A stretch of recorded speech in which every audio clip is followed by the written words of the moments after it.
안녕. 피타고라스 선생이야. 오늘도 돈의 흐름을 읽는 공식 하나 알려줄게. 나라의 살림살이가 요즘 심상치 않아. 올해 정부 지출이 800조를 돌파했거든. 800조가 얼마나 큰 돈이냐면 우리나라 전체 가구가 1년 동안 쓰는 돈보다 훨씬 많은 수준이야. 감이 잘 안 잡히지? 그냥 엄청 크다고 생각하면 돼. 나라 빚이 2030년이면 GDP의 60%에 육박한다는 경고가 나오고 있거든. 이게 단순히 먼 미래 얘기가 아니야. 지금 내 투자에도 직접 영향을 미치는 얘기야. 숫자를 먼저 정리할게. 재정지출 728조에 조세지출 80조 5천억이야. 합치면 808조 5천억. 이게 올해 정부가 쓰거나 포기하는 돈의 총합이야. 여기서 중요한 게 있어. 재정지출이 728조라는 건 정부가 직접 쓰는 돈이고 조세지출 80조는 세금을 안 걷는 거야. 안 걷는 것도 결국 나라 곳간에서 빠지는 거잖아. 그러니까 합쳐서 봐야 진짜 규모가 보이는 거지.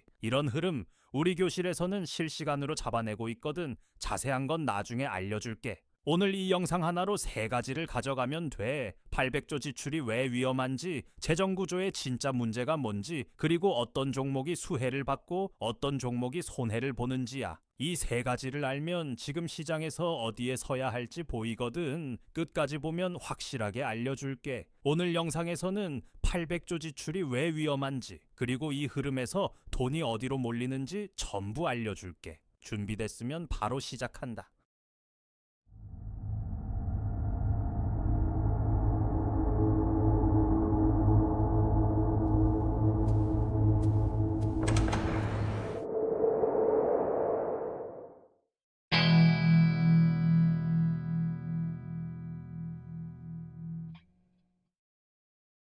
자, 1교시 시작할게. 정부가 800조를 쓴다는 게 대체 뭘 의미하는지 지금부터 알려줄 테니까 잘 따라와. 단순히 큰 숫자라서 놀라라는 게 아니야. 이 숫자가 만들어내는 연쇄 효과가 진짜 문제거든.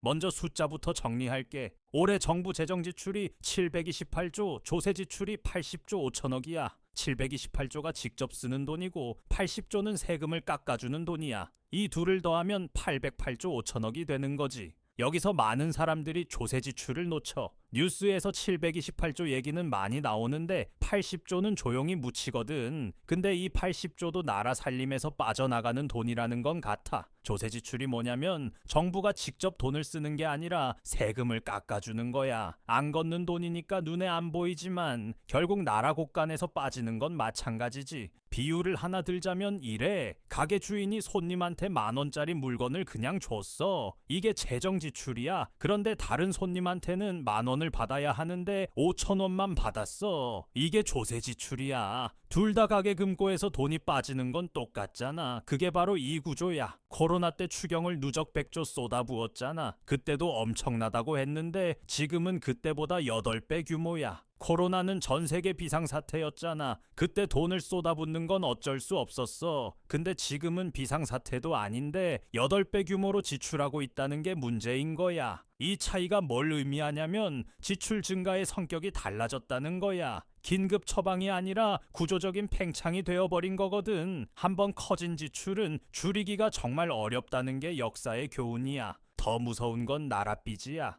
2030년이면 국가 채무가 GDP의 60%에 육박할 전망이거든. GDP의 60%가 왜 위험선이냐면 IMF가 선진국 기준으로 제시한 경고 수치거든. 이걸 넘기 시작하면 국가 신용도에 빨간불이 켜져. 작년 부채 증가 폭이 역대 최대를 기록했어. 그 속도 그대로라면 2030년보다 훨씬 빨리 도달할 수도 있다는 얘기야. 26조 2천억짜리 1차 추경을 이미 집행하고 있는데 벌써 2차 추경 논의가 나오고 있어. 추경 위에 추경을 쌓는 거지. 추경이 뭐냐고? 추가 경정 계산이야. 원래 짜놓은 예산이 부족할 때 덧붙이는 거야. 원래 예산도 역대 최대인데 거기다 26조를 더 쌓고 거기다 또 추경을 얻는다는 거야. 이 구조가 계속되면 나라 빚이 어떻게 되겠어? 답이 보이잖아. 그런데 이 800조 시대에서 오히려 수혜를 받는 종목이 있고 반대로 피해를 입는 종목도 있어. 지금 시장에서 줄 서는 위치가 달라지는 거야. 어떤 섹터가 웃고 어떤 섹터가 우는지 그건 3교시에서 알려줄 테니까 끝까지 봐. 자, 2교시 들어간다. 왜 이렇게 됐는지 재정구조의 진짜 문제를 뜯어볼 거야. 1교시에서 숫자를 봤다면 이번엔 그 안에 숨어있는 구조적인 문제야. 이게 더 중요해. 숫자는 결과고 구조가 원인이거든. 핵심은 의무 지출이야. 연금, 복지, 교부금처럼 법으로 정해놓은 지출이 전체의 60% 이상을 차지해. 이게 왜 문제냐면 정부가 아무리 허리띠를 조이고 싶어도 이 60%는 손도 못 댄다는 거야. 생각해봐. 월급의 60%가 무조건 나가는 고정 지출이라면 나머지 40%로 생활비도 쓰고 저축도 하고 비상금도 만들어야 해. 이게 국가 재정에서 지금 벌어지는 일이야. 재량껏 쓸 수 있는 돈이 점점 줄어드는 구조인 거지. 이게 왜 문제냐면 줄이고 싶어도 못 줄여. 법을 바꿔야 하는데 정치적으로 거의 불가능하거든. 연금 하나만 봐도 알잖아. 개혁 얘기가 나올 때마다 난리가 나는 거잖아. 그게 바로 이 구조의 단면이야. 의무 지출은 매년 자동으로 5에서 7% 늘어나. 아무것도 안 해도 자동으로 증가하는 거야. 이 톱니바퀴가 한번 돌기 시작하면 멈추기가 정말 어렵다는 걸 알아야 해. 조세 지출 80조 5천억도 큰 문제야. 세액공제나 감면 같은 걸 매년 관행적으로 연장하는데 효과 검증은 거의 안 하거든. 쉽게 말하면 한번 만들어진 세금 혜택은 웬만해서 없어지지 않는다는 거야. 특정 산업이나 집단에 주는 세금 감면이 처음에는 이유가 있었어. 근데 그 이유가 사라진 뒤에도 기득권이 생겨버리면 폐지하기가 어려워지는 거거든. 80조가 이런 방식으로 매년 새어나가고 있어. 한국은행 재정팀장도 똑같은 얘기를 했어. 구조개혁 없이는 재정을 지속할 수 없다고 직접 경고한 거야. 한국은행이 이런 말을 공개적으로 한다는 게 보통 일이 아니야. 중앙은행이 이 정도로 직설적으로 경고하는 건 정말 심각하다는 신호거든. 경직지출 관리와 조세지출 개혁을 동시에 해야 한다는 게 전문가들의 공통된 목소리야. 근데 현실에서는 두 가지 다 정치적으로 막혀있는 상황이지. 기획재정부는 확장 재정을 유지하면서도 효율화하겠다고 해. 근데 현실은 추경을 계속 쌓고 있으니까 말과 행동이 다른 거지. 효율화를 하려면 지출을 줄여야 하는데 추경을 계속 추가하면서 효율화를 얘기하는 건 앞뒤가 맞지 않아. 투자자 입장에서 중요한 건 정부의 말이 아니라 행동이야. 예산서와 추경안을 보면 실제 방향이 보여. 지금 그 방향은 팽창이야. 나랏빚이 늘면 국채를 더 많이 발행해야 해. 국채가 많아지면 금리가 올라가거든. 물건도 공급이 넘치면 가격이 내리잖아. 채권은 반대야. 공급이 많아지면 수익률을 올려야 팔리거든. 그게 바로 금리 상승이야. 올해 10년물 국채 금리가 3.2%야. 작년 같은 시기 2.8%에서 확 올랐지. 추가로 0.5포인트 더 오를 수 있다는 전망도 나와. 금리가 오르면 도미노처럼 쓰러지는 게 있어. 대출이자 부담이 늘고 소비가 줄고 기업 투자가 쪼그라들어. 집담보대출 금리가 0.5%만 올라도 매달 내는 이자가 수십만 원 차이가 나잖아. 그게 소비로 가야 할 돈이 이자로 빠지는 거야. 기업도 마찬가지야. 공장 짓고 설비 투자할 돈을 빌려야 하는데 금리가 높으면 그냥 포기하는 게 낫거든. 이 도미노가 쓰러지기 시작하면 전체 경제 성장이 둔화하는 거야. 여기에 글로벌 변수까지 겹쳐. 미국 페드 금리가 4.5%로 유지되면서 원달러 환율이 1380원대야. 미국이 금리를 높게 유지하면 전 세계 돈이 달러로 몰려. 그러면 우리나라 원화는 상대적으로 약해지는 거야. 환율이 오르면 수입 물가가 올라가거든. 에너지, 원자재, 식료품 등 우리가 해외에서 사오는 것들이 다 비싸지는 거야. 국내 물가 압력이 생기는 거지. 환율이 높다는 건 달러로 갚아야 할 빚의 부담이 커진다는 뜻이야. 나랏빚 문제가 국내에서만 끝나는 게 아니라는 거지. 원달러 환율이 1200원이었던 게 1380원이 됐어. 달러로 갚아야 할 채무가 같은 액수라도 원화로 환산하면 훨씬 더 많이 내야 하는 거야. 외국에서 돈 빌리거나 원자재 수입하는 기업들이 직격탄을 맞아. 이게 기업 실적에 반영되고 결국 주가로 이어지는 거야. S&P가 2027년에 한국 신용등급을 검토할 수 있다는 얘기도 나와. 등급이 내려가면 외국인 자금이 빠지고 그러면 주식시장에도 직격탄이야. 신용등급 하락이 왜 무서우냐면 외국인들이 한국 자산을 팔고 나가거든. 주식이고 채권이고 다 팔아. 그럼 환율은 더 오르고 금리도 더 뛰어. 2027년이 멀게 느껴지지? 근데 시장은 항상 미리 반응해. 등급 하락이 확정되기 전에 이미 자금이 빠지는 게 역사의 패턴이야. 지금부터 알고 있어야 하는 이유가 이거야. 자, 마지막 교시야. 아까 말한 수혜주와 피해주 지금 알려줄게. 1교시에서 규모를 봤고 2교시에서 구조를 봤어. 이제 이걸 돈으로 연결하는 시간이야. 어떤 종목이 이 흐름에서 살아남고 어떤 종목이 눌리는지 바로 들어간다.